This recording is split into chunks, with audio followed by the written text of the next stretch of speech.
রাত ১টা বাজে আমি নুসরাতের সাথে এখানে কি করছিলাম সবকিছুই থাকবে এই ভিডিওতে। আমরা কেন রাত ১টা বাজে এখানে এসেছিলাম? আসসালামু আলাইকুম everyone, welcome back to new blog. আশা করি তোমরা সবাই অনেক ভালো আছো, কিন্তু আমার গলাটা একবারই বসে গেছে। আমাদের তো ঠান্ডা যাচ্ছে না, আমারও এক অবস্থা, নুসরাতেরও এক অবস্থা। তোমরা সবাই আমাদের জন্য দোয়া করবে যাতে তাড়াতাড়ি সুস্থ হয়ে যাই। অনেকদিন পর আমরা গ্রামে যাচ্ছি, তো অনেক কিছু এখান থেকে নিয়ে যাব আত্মীয়-স্বজনের জন্য। আমি তো প্রায় ১ বছর ধরে বাড়িতে যাই না। আমাদের ওইভাবে বাড়িতে যাওয়া পড়ে না। আর কোরবানির ঈদ হলে আমরা যাই। এমনিতে কিন্তু ওইভাবে বাড়িতে যাওয়া হয় না। আর নুসরাত তো আজকে ৩ বছর পরে যাচ্ছে। বাসে উঠে বসে পড়লাম। এখন জানলার কাছে বসতে আমার কিন্তু অনেক ভালো লাগে। আর রাত ১০টা বাজে আমাদের বাসটা ছেড়ে দিয়েছে। বাস ছাড়ার কিছুক্ষণের মধ্যে দেখছি এদিকে নুসরাত একবারে বিভোরে ঘুম দিয়েছে, তাই আর ওকে ডাকি নাই। যাই হোক, ও ঘুমাতে থাক, আমি এইদিকে ওকে দেখছিলাম আর বাইরের দৃশ্য দেখছিলাম। আমার তো একদম ঘুম আসতেছিল না। আমরা প্রায় অনেক দূর চলে এসেছিলাম, তো এখানে গাড়ির তেলটা শেষ হয়ে গেছিল, তাই এখানে বাসটা একটু থামিয়েছিল। এখন রাত প্রায় ১১টা বেজে গেছে, তো বাইরের আবহাওয়াটা দেখছিলাম, তেমন লোকজন ছিল না। রাত ১টার দিকে এখানে একটু ব্রেক দিয়েছিল ২৫ মিনিট, সেই জন্য আমরা এখানে বের হয়ে গেছিলাম।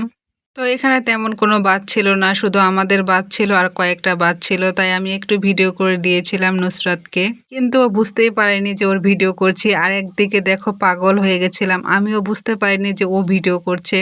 পরে বুঝতে পারে যে ও ভিডিও করেছে। যাই হোক, তারপরে আমি ওকে বললাম যে হয়েছে, এখন আমরা বাসে উঠে পড়ি। আমরা কিন্তু বাইরে ওইভাবে কিছুই খেতে পারি না, আর বাসে জার্নি করলে কেন জানি আমার একটুও খেতে ভালো লাগে না, তাই বাসে উঠে এখানে বসে পড়েছিলাম। শুধু মনে হয়েছে যে কখন আমরা বাড়িতে যেয়ে পৌঁছাবো আর একটু রেস্ট নেব। ঘুমে তো আমার কোনো কিছু ভালোই লাগছে না। তারপরে অবশেষে আমরা এখানে ভোর ৫টা বাজে নেমে পড়লাম। অনেকদিন পর নিজের এলাকায় এসে কিন্তু অনেক ভালো লাগছে আমার কাছে। ছোটবেলা থেকে আমরা ঢাকায় থাকি, কিন্তু এখানে মাঝে মাঝে বেড়াতে আসি।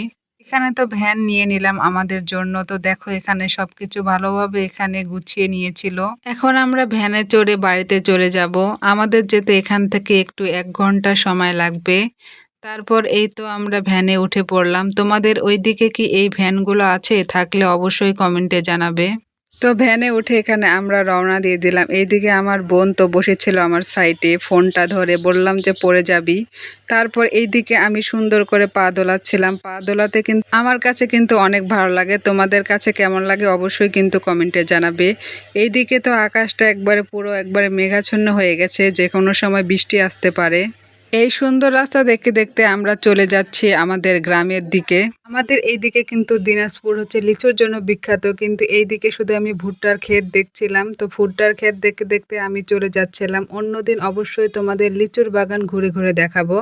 আজকের ভিডিওটা এই পর্যন্তই। আল্লাহ হাফেজ।